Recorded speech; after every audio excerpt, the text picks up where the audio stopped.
বলেন সবাই উম্মত মানে কি? হ্যাঁ,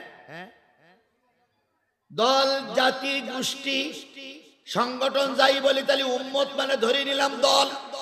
উম্মত মানে কি? তাহলে কোরআনে কি দলের কথা আছে? এখনই বোমা গেল কোরআনে দলের কথা। তাহলে তোমাকে আমাকে বলা হলো তোমাদের ভিতর থেকে একটা দল থাকবে। কি থাকবে?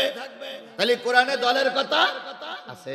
এবার যদি আপনাকে বলি আপনি কোন দলের লোক, যে কোন একটা দলের লোক আপনি বলবেন। যদি দলের লোক নাও বলেন, ভোট দেওয়ার সময় একজন আর একজনকে ভোট দেয় না? কিছু আছে আওয়ামী লীগের সাধারণ কর্মী, বিএনপির সাধারণ কর্মী, জামাতের সাধারণ কর্মী, তারাও কিন্তু দলের সাপোর্ট করে, নতুবা দলের লিডারদের ভোট দেয় কেন? আল্লাহ বললেন তোমার নাম হলো একটা দল। এবার আসুন, দলের কথা কোরআন শরীফে বলা হয়েছে। তুমি আর আমি যদি দল করি, দলের সাপোর্ট করি, তাহলে দল করতে গেলে সাধারণত 4টা জিনিস লাগবে। কয়টা? সবাই মিলে খেয়াল করেন, কয়টা? আরো জোরে বলেন, দল করতে গেলে কয়টা জিনিস লাগবে? তাহলে দল করতে গেলে 4টা জিনিস লাগবে। প্রথম, দল করতে গেলে দলের একটা নাম লাগবে। আল্লাহ বলতেছে তোমরা একটা দল, তাহলে আপনি যদি সেই দলের কর্মী হন তাহলে আপনার দলের একটা নাম লাগবে।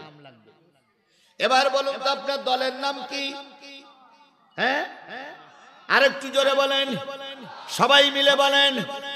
না, আল্লাহ নিজেই বলেন ওয়ালতাকুম মিনকুম উম্মাতুন, তোমাদের দলের নাম হলো তোমরা উম্মত। কার উম্মত? রাসূলের উম্মত। কার উম্মত? আমরা সবাই রাসূলের দলের লোক, তাই না ভাই? আমরা সবাই কার দলের লোক? কেউ কেউ বলে আমরা আওয়ামী লীগের লোক, ওরা স্লোগান চলে আমরা সবাই মুজিব সেনা, ভয় করি না? আমরা সবাই জিয়ার সেনা, ভয় করি না? আমরা সবাই জামাত সেনা, ভয় করি না? বুলেট বোমা। কিন্তু আল্লাহ বললেন না না না, তোমার পরিচয় তুমি উম্মত, তুমি রাসূলের উম্মত। তোমার একটা পরিচয়, তুমি রাসূলের উম্মত।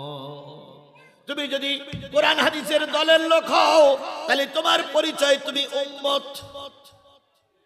কি কায়দায় স্লোগান হচ্ছে? ৭১-এর হাতিয়ার গর্জে ওঠো আরেকবার।